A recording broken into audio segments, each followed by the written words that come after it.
Now, for more insight into what is at stake around the Ukraine issue, I'm joined now by Eugene Chausovsky. He's a geopolitical analyst focusing on Russia, Eurasia and China. Great to have you on the program tonight. Give us your reaction to these latest comments from the US, Ukraine and Europe on peace negotiations. Where do these negotiations stand? Right. Well, clearly we're seeing a flurry of diplomacy happening right now, especially in the wake of that very tense meeting at the White House on Friday. But clearly the Europeans in particular are scrambling to make sure that the overall peace process doesn't get derailed.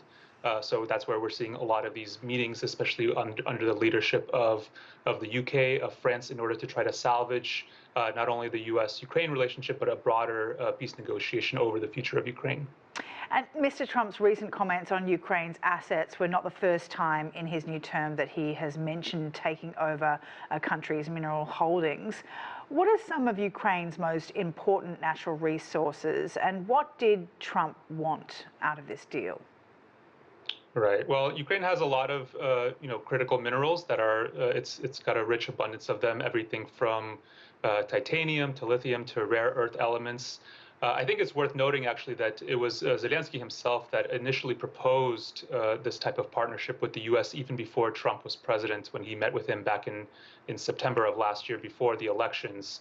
And this is essentially Ukraine's effort in order to get those much-needed security guarantees that Ukraine is seeking. So obviously, the Trump administration has made it fairly clear that NATO membership for Ukraine is off the table, but Ukraine is very much still trying to get that direct form of U.S. security support. So I don't think this is necessarily about ownership of those minerals. We saw this op-ed from the Treasury Secretary in the Financial Times. It's more of an arrangement to have governing and investment rights in order to fuel Ukraine's reconstruction post-war. But clearly, there's a lot of details that need to be hashed out, both on the economic and on the security side of things. Several reports have come in now that the more than $65 billion in military assistance that the Biden administration pledged to Ukraine has been halted by Donald Trump.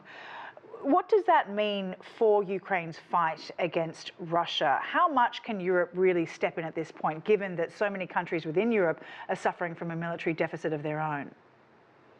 Right. Well, I think it's worth pointing out here that both the U.S. and the EU have provided significant amounts of military and financial aid to Ukraine of various sorts. But clearly, the U.S. is a major player when it comes to supplying weaponry that Ukraine needs, things of that nature. So I think that the Europeans are seeing that the U.S. potentially could be not the most reliable partner when it comes to this, and they're trying to, enhance their own defense spending, which is something that they've been working on for quite some time now.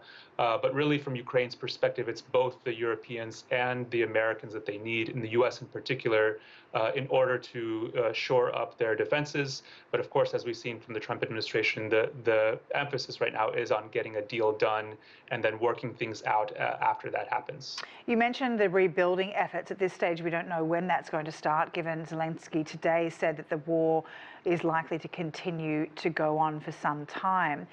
What will it take for Ukraine to build? What kind of resources will it need internationally? And how much will its mineral wealth impact that recovery effort and help build its economy back? Right. This, of course, will depend on when and how the war ends, but we're looking at several $100 billion worth of reconstruction that's needed. Ukraine's infrastructure has been badly degraded: energy infrastructure, roads, things of that nature.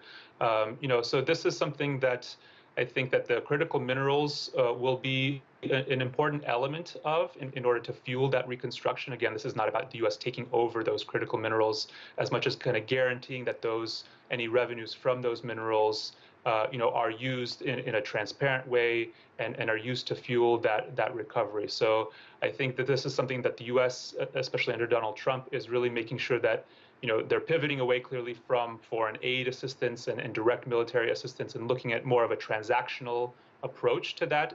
And whether it's the Europeans or whether it's using Ukraine's own resources as a way to fund that, what is likely to be very costly, in the tens, if not hundreds of billions of dollars of reconstruction.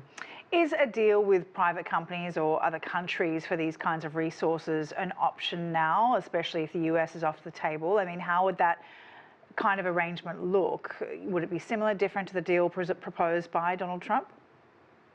Yeah, I think that the details of that, there will likely be some kind of, public and private partnership, both from the U.S. and the Europeans. I think that some version of this deal will end up happening, whether it's formal or not. I also think it's worth noting here that, Ukraine, just like all of the European countries, they all have critical minerals. This is not something that is unique to Ukraine. And really what we're talking about is the refining of those critical minerals, which is largely concentrated in China. So this doesn't really solve the U.S. from, strategic kind of goals here, as much as it does provide some level of financing that the Ukrainians can provide for themselves with the backing of both the U.S. and Europeans, whether that's from governments or from companies, or likely a combination of the two.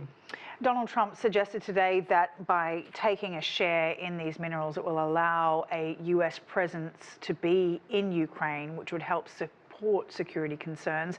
That seems a little bit ambiguous in the way that it's presented, if he's saying that they're unwilling to fight and provide military aid for Ukraine. What will it take at this point, do you think, to get negotiations back on track? Yeah, I think it's a matter of getting, Ukraine and the U.S. on the same page, and this is where the Europeans really come in. But I think these comments are notable in the sense that, the U.S. views this, Trump has made clear that there's not going to be American boots on the ground. There are still some negotiations in terms of a backstop to a European peacekeeping force, potentially. But really what Trump is saying is that, this level of engagement, this level of investment and partnership with the U.S. and Ukraine over critical minerals serves as a kind of security guarantee for Ukraine. Now, that's obviously not what Kyiv is looking for, at least not just that. But this is why that negotiation process has been rather difficult, because Ukraine is just trying to extract as many security guarantees as it can, whereas obviously the Trump administration has its own objectives here in play.